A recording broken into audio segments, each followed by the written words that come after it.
Hi friends, welcome to வர்ஷினிமாஸ் kitchen. இன்றைக்கி நம்ம பார்க்க போகிறது நெய் மைசூர் பாகு. அதை எப்படி செய்யலாம், என்னென்ன பொருட்கள் தேவைன்ட்டு வாங்க வீடியோக்குள்ளே போய் பார்ப்போம்.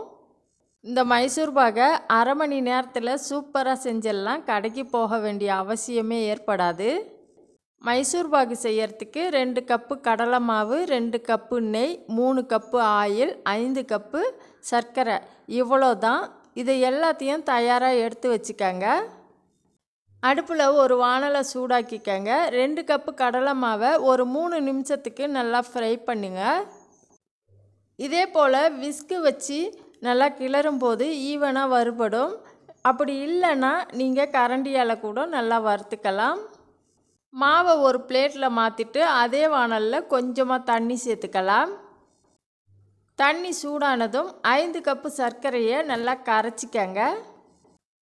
இந்த சர்க்கரையை நம்ம வடிகட்டிக்க போகிறோம். வடிகட்டி எடுத்தால் தான் அதில் உள்ள தூசியெல்லாம் விலகும்.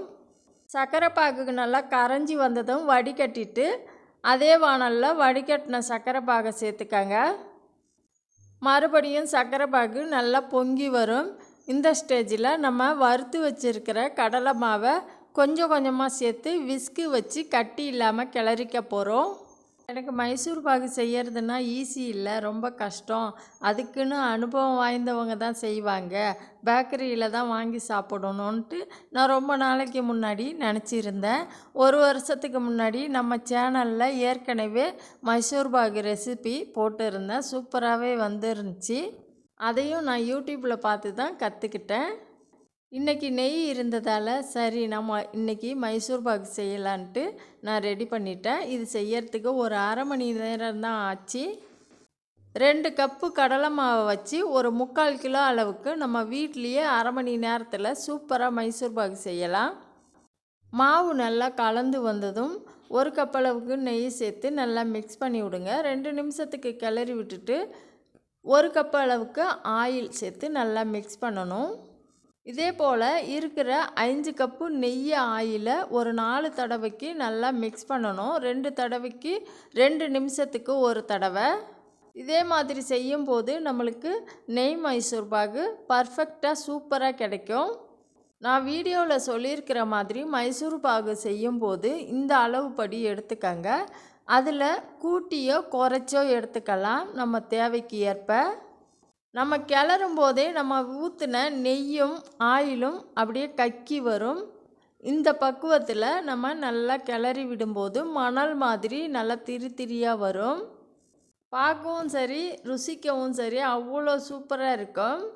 இந்த மாதிரி வானலில் ஒட்டாமல் வரும். இந்த ஸ்டேஜில் நம்ம மறுபடியும் கடைசியாக இருக்கிற ஆயில் நெய்யை சேர்த்து நல்லா கிளறி விடும்போது அப்படியே சுருண்டு வரும். பாருங்கள் எப்படி வானலில் ஒட்டாமல் அழகாக வருது பாருங்கள். சில நேரத்தில் நம்ம கடையில் வாங்கி சாப்பிடும்போது டேஸ்ட்டே நல்லா இருக்காது. ஏதோ கடமைக்கு சாப்பிடுவோம் வாங்கி. ஏற்கனவே ஒரு பிளேட்டில் நெய் தடவி வச்சிட்டேன். அப்படியே எண்ணெய்லாம் பிரிஞ்சு வந்ததும் அந்த பிளேட்டில் கொட்டிட்டு சமப்படுத்திக்கிட்டேன். நம்மளுக்கு கரண்டியில் ஒட்டாமையே வரும். ஏன்னா நெய்யும் ஆயிலும் சம அளவு நம்ம சேர்த்துருக்குறோம். அப்படியே வாசனை கமகமன்னு வீசும். ஒரு அரை மணி நேரம் செட் ஆனதும் நம்மளுக்கு விருப்பமான வடிவத்தில் நம்ம கட் பண்ணிக்க வேண்டியதான். நான் டைமண்ட் ஷேப்பில் கட் பண்ணிக்கிறேன். நான் 2 சின்ன கப் அளவுக்கு மாவு எடுத்தேன். அதுவே 3/4 கிலோ அளவுக்கு வந்துடுச்சு. நம்ம கடையில் அதிக அளவுக்கு காசு கொடுத்து வாங்கினாலும் சில நேரம் நம்மளுக்கு சாப்பிட பிடிக்காது. இனிமேல் நீங்கள் மைசூர் பாகு வாங்கணுன்னா, அதாவது நம்மளுக்கு செஞ்சே பழக்கம் இல்லாதவங்க கூட இந்த அளவு படி நான் சொல்கிற மாதிரி வீடியோவை பார்த்துட்டு செஞ்சு பாருங்கள். சூப்பராக வரும். உங்களை நீங்களே பெருமைப்படுத்திக்கங்க. மைசூர் பாகு செய்கிறதுனா 3 பொருள் மட்டும் போதும். வேறு எந்த ஒரு பொருளும் தேவையில்லை. சாப்பிடும்போது அப்படியே மணல் மாதிரி திரியாக சூப்பராக இருக்கும்.